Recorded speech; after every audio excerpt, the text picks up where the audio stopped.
थी। उसको दो बेटे में सुधा नाम की औरत रहा करती थी।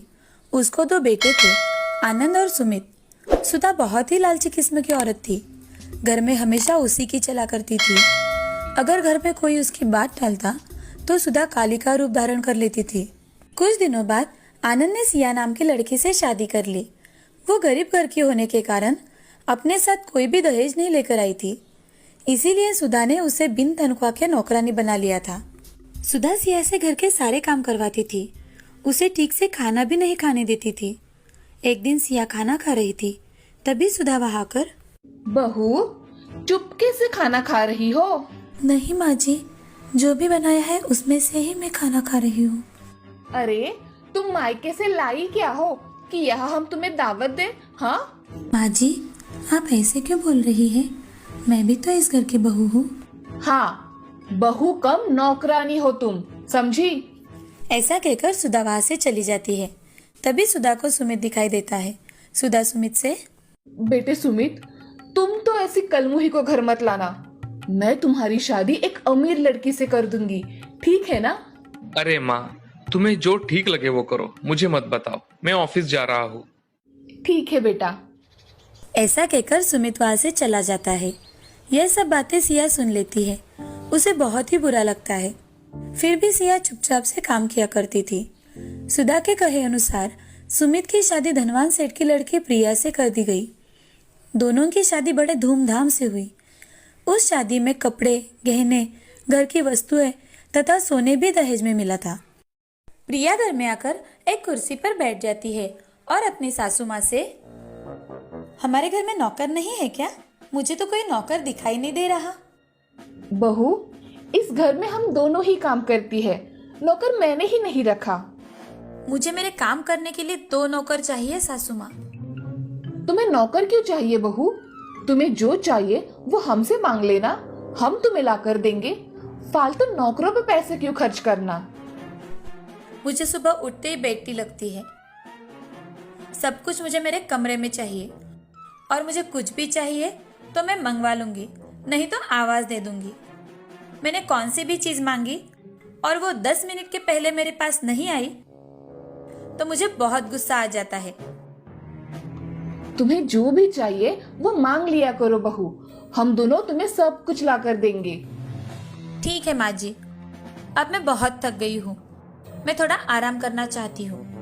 हाँ बहू, तुम जाओ, आराम करो। ऐसा कहकर प्रिया अपने कमरे में चली जाती है और ये सब सुन सुधा का मुंह खुला का खुला रह जाता है। तुरंत ही अपने आप को संभालकर सुधा सिया से, देखा, इसे कहते हैं रईसी, और तुम हो कलमुही जो हमेशा मुंह उठाकर चली आती हो। प्रिया ने जो भी बताया है सब याद रखना, और उसने जो भी मांगा वो देना। अगर उसमें कोई गड़बड़ हुई तो देख लेना। जी माँ जी। ऐसा कहकर सिया वहाँ से चली जाती है और अपने काम करके सोने चली जाती है। अगले दिन सुबह होते ही प्रिया आवाज देती है, अरे सासू माँ, कॉफी लाओ जल्दी। प्रिया की आवाज सुनकर सिया जल्दी से कॉफी बनाकर उसके कमरे में लेकर जाती है। प्रिया की सेवा करने में ही सिया का पूरा दिन निकल गया और घर का काम जैसे के तैसे ही रह गया। अब सारा काम पड़ा देख सुधा मन में, आज इस सिया की बच्ची को तो मैं कुछ काम भी नहीं बोल सकती। वो आज पूरा दिन छोटी बहू के काम कर रही है। चलो, मैं ही घर के काम कर लेती हूँ। सुधा ने उस दिन सारे काम खुद ही कर लिए।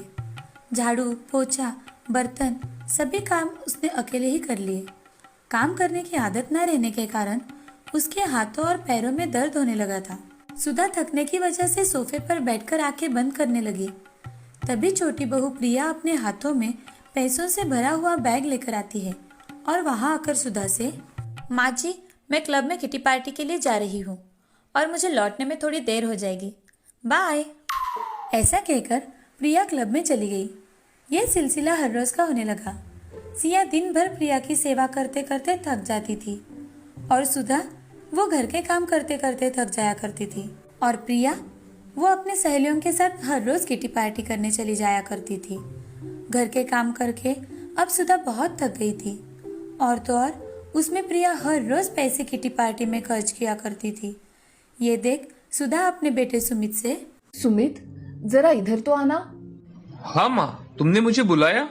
हाँ बेटे, आओ यहाँ बैठो। क्या बात है माँ? अरे बेटा, प्रिया हर रोज किटी पार्टी में जाकर पैसे खर्च करती है। मैं और सिया काम करके थक जाते हैं। तुम ही प्रिया को कुछ समझाओ ना।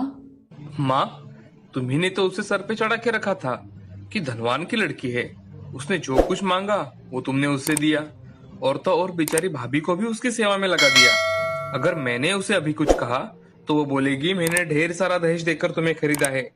मैं उसे कुछ नहीं कह सकता माँ, आप औरतें आपस में संभाल लो। ऐसा कहकर सुमित वहां से चला जाता है। यह सुन सुधा चुप हो जाती है। कुछ दिनों के बाद सुधा का फोन कंटिन्यू बजने लगा। तभी सुधा ने फोन उठाकर, हेलो। क्या आप घर में काम करती है? सुधा ने गुस्से से अपना फोन कट किया। तभी उसका फोन फिर से बजा। सुधा ने फोन उठाया। हेलो। आपको फिश करी बनानी आती है क्या? आप कौन हो? और मैं काम वाली नहीं हूँ, समझी? मुझे फेसबुक पर आपका नंबर दिखा, इसीलिए मैंने कॉल किया। तुम्हें किसने दिया मेरा नंबर? हाँ, प्रिया मैडम ने हमें ये नंबर दिया है। तुम फोन रखो, मैं किसी के यहाँ काम नहीं करती। तभी गुस्से में सुधा प्रिया से, प्रिया, प्रिया, कहाँ हो? क्या हुआ माँ जी, आपने आवाज दी? बहू, मेरे मोबाइल पर सुबह से अननोन नंबर से फोन आ रहे हैं। और काम करती हो क्या? फिश बनाती हो क्या? ऐसे कुछ वो औरतें बोल रही थी। मैंने उनसे पूछा तो तुमने ही मेरा नंबर दिया उन औरतों को, ऐसा वो बोल रही थी। अरे हाँ माँ जी, मैंने ही आपकी पोस्ट फेसबुक पर डाली थी। किसी को इतनी काम करने वाली अच्छी सास चाहिए तो कॉल करे, और लोगों ने आपके नंबर पर कॉल करके पूछा होगा, है ना माँ जी? वैसे भी मुझे क्लब के लिए थोड़े पैसे कम पड़ रहे थे, इसीलिए मैंने आपकी पोस्ट दे दी। मैं कहीं नहीं जाने वाली, समझी? और मैं काम वाली नहीं हूँ। माँ जी, इस पोस्ट से हमें बहुत पैसे मिलेंगे, और जो भी कस्टमर हमें अच्छे पैसे देंगे उससे हमें डील फाइनल करनी है। बहू, तुम क्या कह रही हो? तुम्हें समझ में आ रहा है? अपनी सास को बेचोगी क्या? अरे माँ जी, मैं हस्बैंड फॉर सेल भी लगाने वाली हूँ। जो भी अच्छी डील होगी उसका हमें ही तो फायदा मिलेगा, और आप जैसी दयालु सास किसी को कहाँ मिलेगी। मैं कहीं नहीं जा रही, और तुम तुम्हारा देखो और मैं मेरा देखती हूँ, समझी? ऐसा कहकर सुधा रसोई घर में चली जाती है। उसे उसकी गलती का एहसास हो गया था। किचन में सिया वहाँ खाना पका रही थी। ये देख सुधा सिया से, सिया बहू, मुझसे बहुत बड़ी गलती हो गई। मैंने तुम्हें पहचाना नहीं। हमेशा तुम्हें मैं तुम्हारी गरीबी की वजह से ताने मारते रही, और प्रिया बहू धनवान है इसीलिए उसे हमेशा सर पे चढ़ा के रखा। वो कहती है कि वो अपने पति को और मुझे भी बेचेगी। मैंने तुम्हें जो सताया उसके लिए मुझे माफ कर दो बेटी। माँ जी, आप मुझसे माफी मत मांगिए, आप मुझसे बड़ी हैं। मैंने आपको कब का माफ कर दिया है माँ जी। बहू, तुम्हारा मन कितना अच्छा है, तुमने मुझे सच में माफ कर दिया। हाँ माँ जी। तभी प्रिया वहाँ आ जाती है, और प्रिया अपनी सास से, माँ जी, आप में बदलाव आया इसलिए तो हम सबने मिलकर ये नाटक किया। आप हमेशा दीदी गरीब घर की लड़की है ऐसा कहकर उनका अपमान करती रही है। ये सुन दीदी बहुत दुखी हुआ करती थी। आपको इसका एहसास हो इसीलिए हमने ऐसा किया। वास्तव में मैं हर रोज़ किटी पार्टी के लिए नहीं जाती थी, मैं काम करने हर रोज़ ऑफिस जाया करती थी। आज से मैं अपनी बहुओं को अपनी पलकों पर बिठा कर रखूंगी। यहाँ आओ बहू। ऐसा कहकर दोनों बहुएं सुधा के गले लग जाती है। अब पूरा परिवार खुशी खुशी जीवन व्यतीत करने लगता।